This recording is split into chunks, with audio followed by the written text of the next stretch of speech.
So this was not planned.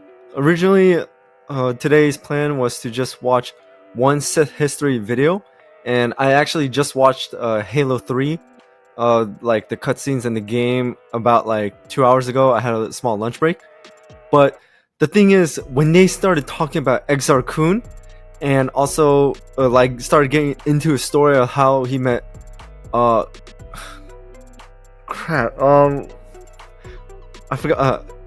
Oh, this is gonna bother me. His apprentice, the other Jedi, it started with the Q. Oh my god, this is gonna bother the hell out of me. And like how they met. And the thing is, I already know a bit of their story because of the Galactic Timeline videos, but I did not like want to wait another day to see like what happened. So I really wanted to get into it. So welcome back, guys, to another Sith history video. If you're new to the channel, welcome. So in the last episode, we actually saw how the Sith returned because of a few bored, rich 20-something-year-old kids decided to explore like the meaning and like history of the Sith. That's how they came back, but mostly because of Exar Kun and another fallen Jedi. And I'm really sorry for forgetting his name, but either way, I mean, like, it'll come up in the video, but I did not want to wait another day to watch this, so I'm really excited to see what happens. So without anything else, let's get into it. In our last video, in our series on the history of the Sith, we told the stories of Exar Kun and Ulic Qel-Droma, two Jedi Knights who fell to the dark side and became lords of the Sith. We told of how Exar Kun laid claim to the legacy of Naga Sadow and his Massassi army on Yavin 4, and how Ulic Qel-Droma took command of the armies of the Krath. Today, we'll be continuing the story of these fearsome Sith lords, telling of how they forever transformed the Sith, and how they unleashed the Great Sith War. Oh, wow. Attention, Sergeant on deck! In 3997 BBY, Exar Kun and Ulic Qel-Droma allied in the Iron Citadel on Koros Major, with Kun becoming the Dark Lord of the Sith and Qel-Droma his foremost apprentice. They vowed to work together to bring down the galaxy to forge a new Sith Empire and usher in a new golden age of the Sith. But they didn't begin their great crusade immediately. Kun's Massassi and Qel-Droma's Krath were insufficient to take on the Republic alone. Both Sith Lords knew that they still needed more followers. Exar Kun secretly rallied the other remnants of the Sith, rallying the holdouts on Thul and Vajun, and recruiting the assassins of the Makrosa Order.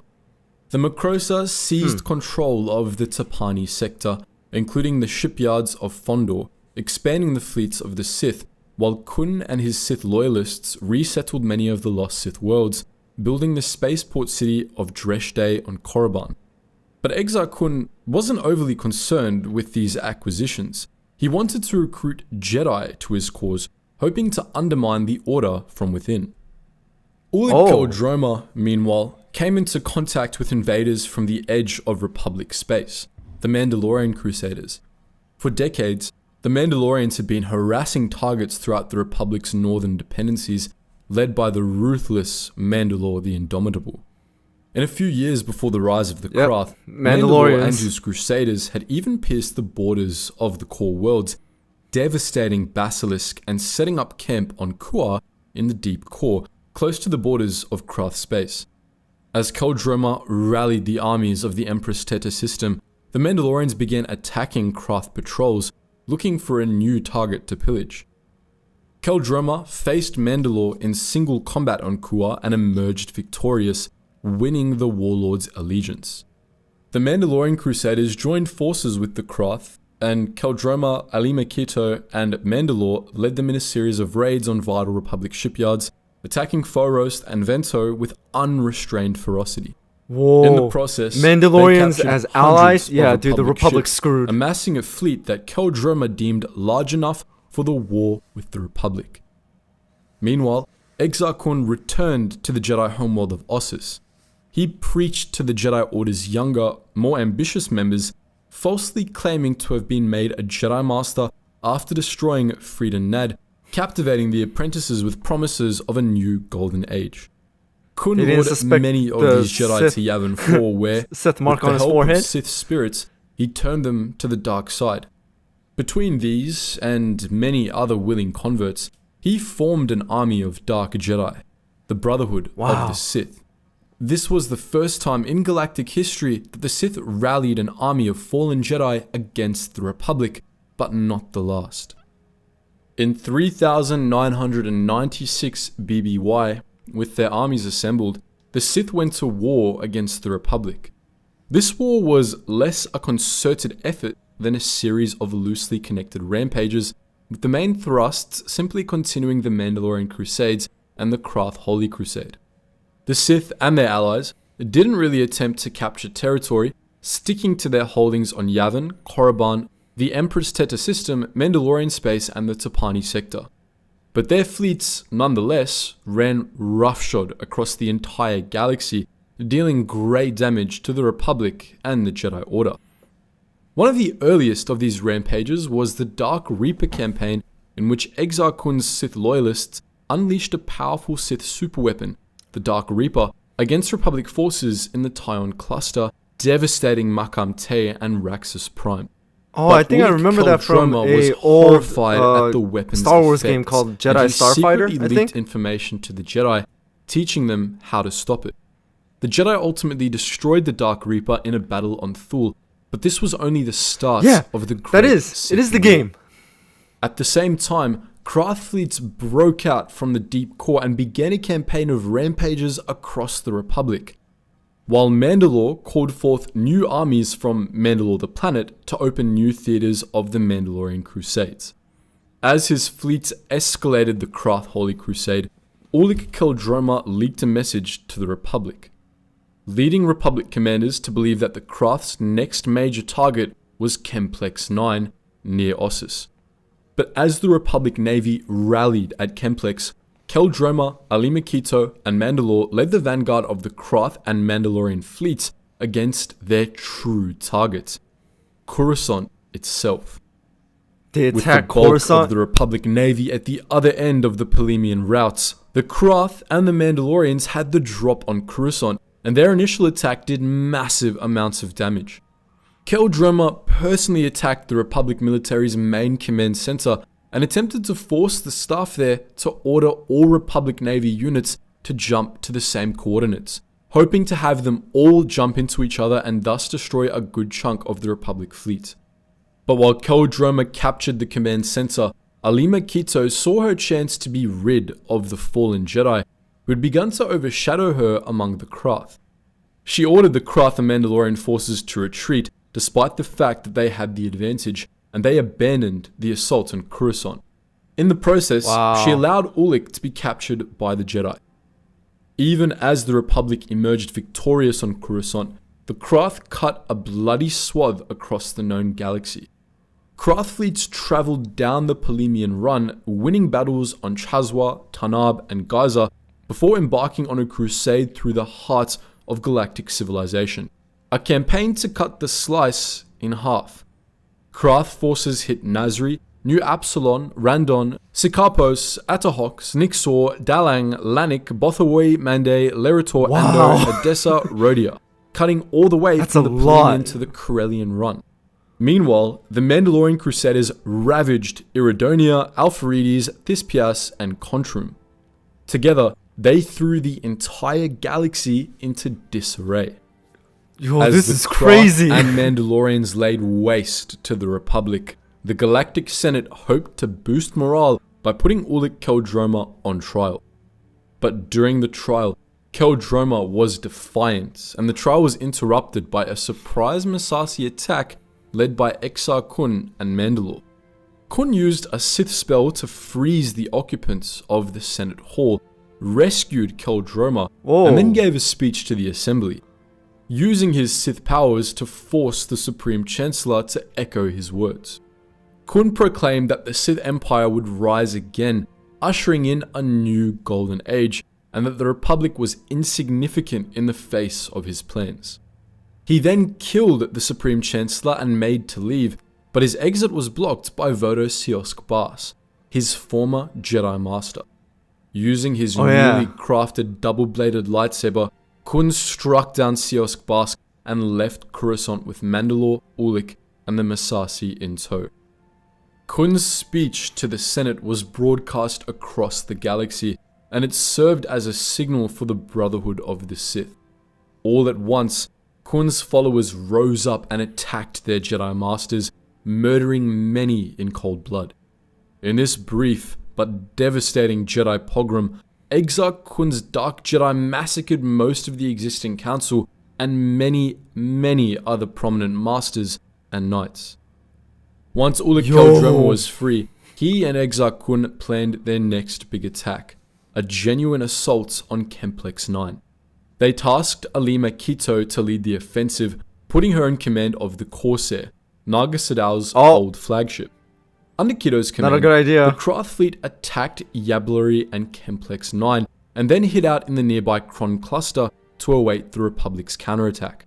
When the Jedi attacked their ships in the cluster, Alima used the ancient weapon aboard the Corsair to rip out the core of one of the Kron cluster's stars.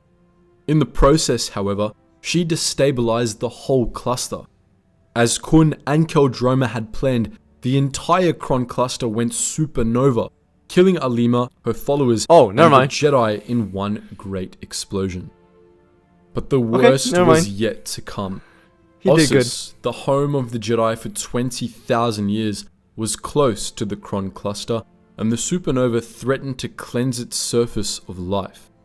With no other option, the Jedi hastily organized a total evacuation of the planet, gathering what artifacts, holocrons, and scrolls they could in the hours they had before the shockwave arrived. During the evacuation, Kun and Qel-Droma paid Ossus a personal visit, looking to steal what they could from the great library of the Jedi before it was destroyed. I know Kun what and happened his at the library. Massassi took all they could cram in their ship and left. But before Ulic could join the party, he was confronted by his brother Kay. Kay tried to convince Ulic to turn away from the dark side, but Ulic refused, and the Qel-Droma brothers fought a fierce lightsaber duel. The battle ended when Ulic, enraged at Kay's continued attempts to redeem him, cut down his own brother. Regret consumed him immediately. As Kay died in his arms, Ulic was filled with grief over all he had done. As he knelt over Kay's body, Ulic was found by Nomi Sunrider, who, upon seeing what Ulic had done, used an arcane Jedi technique to sever his connection to the Force. She and the other Jedi fled Ossus soon after, leaving it and millennia of Jedi history to be destroyed by the supernova. But even as Ossus burned, the Republic Navy regrouped and destroyed what remained of the Krath fleet at Kemplex 9. Republic forces spread out across the known galaxy, destroying the marauding Sith fleets one by one. Corellian fleets retook the Tapani sector and crushed the Krath forces at New Kov, Gamor, and Ginding. The Navy's Swift fleet advanced through the heart of the slice, destroying the remaining Krath forces in the Battle of Bunta. With Alima Keto dead and Ulic Qel-Droma captured, the Krath collapsed and the Republic reclaimed the Empress Teta system. The Mandalorians suffered major defeats at Iridonia and Onderon, and in the latter battle, Mandalore the Indomitable was killed, forced down on Daxun and mauled by the jungle beasts. The Jedi, so this is the meanwhile, downfall. gathered from across the galaxy, rallying to push back their fallen brethren and Exarch Kun's Massassi. Ulic Qel-Droma renounced the Sith and gave the Jedi the location of Kun's stronghold on Yavin 4, and after a decisive victory at Toprawa, the Republic's Rim fleet and thousands of Jedi gathered in the skies above the forest moon. There, Exarch Kun, defiant and unwilling to accept defeat, gathered the Massassi and performed a great ritual, which he hoped would free his spirit of its mortal confines and allow his power to spread unchecked across the stars. But the Jedi above sensed the evil, and they created a wall of light around Yavin 4, containing the Sith ritual, which instead created a massive firestorm that swept across the entire moon. Every last Massassi was killed, and Kun's body was destroyed. His spirit endured, but it remained trapped in his now abandoned temple. The entirety of the Great Sith War lasted less than a year, but it was insanely devastating. The Jedi lost Ossus, really was. most of their greatest masters, and a great many knights and apprentices. Large swaths of the Republic were left in ruins, and the Republic military practically had to rebuild from the ground up. Additionally, while Kun and Keldroma's reign of terror was short and their Sith coalition was mostly destroyed, they had brought the dark side back to the galaxy, and because of them, the Sith would endure in a new form. The Krath and Massassi were eliminated and Vajun and Tapani had been cleansed, but remnants of the Sith remained in Dreshte on Korriban, in Kesiak on Thule, and on other Sith worlds. Exar Kun had transformed the Sith from a people to a cause, one that could harness the corrupted remnants of the Republic to fight its wars. Because of Exar Kun, the Sith would endure in the Republic as an internal threat, not an external enemy that could be contained. In just a few short years, they would rise again. Kun's crusade was just the beginning of the old this is crazy. Sith wars. Furthermore, the Sith had brought the Mandalorians into conflict with the Republic, and even though Mandalore the Indomitable was dead, a successor quickly laid claim to his helmet on Duxon, Mandalore the Ultimate. This new Mandalore would rally the Mandalorians on that very moon, and just 30 years after the end of the Great Sith War, he led the Mandalorians to war with the Republic once more. But that's a story for another time. Now that was amazing. Wow. Like I said, I really loved Exar Kun's story, and that's like one of the biggest like details and stories they left out in the Galactic Timeline videos. But then again, the Galactic Timelines was just pretty much a summary of what happened instead of like going really into the stories. But the Great Sith War, they attacked Coruscant. They annihilated most of the Jedi Council and Knights and Masters and everything. Dude, that is crazy. Exar Kun, man, dude, he is so powerful and skilled. I mean, it's just insane. I know I keep on saying crazy and insane, but that's literally what happened. Like, he achieved so much in less than a year. But because of Keldroma, Ulich, his name is a tongue twister for me. Killed his brother Kay, and that pretty much led to the downfall of everything. So that was horrible. But I'm really interested in what happened to him. And also on top of that, so now Exar Kun's spirit is confined in one of the abandoned temples in Yavin 4. So I wonder if there was like any other comics or like videos or anything in general that like maybe went down to like a future time, and like maybe someone like encountered the spirit of Exar Kun or anything like that. I'm really curious about that. But either way, this video was amazing. So this video and the last video are so far the best ones because the story is amazing. Exar Kun, like what he did and what he accomplished. But I didn't think that it was less than a year. I thought the war was gonna be longer than that, but then again I was wrong. But to manage to accomplish and exact that much damage in less than a year is still a huge accomplishment. So anyways, I hope you guys enjoyed watching my reaction to that video, because I really enjoyed that video. So again, thank you guys for watching. Keep an eye out for more content, and also check out my other videos I have on my channel. And again, thank you guys so much for your support. This channel is growing, and I hope you guys are having an amazing day or night wherever you guys are, and I'll see you guys next time.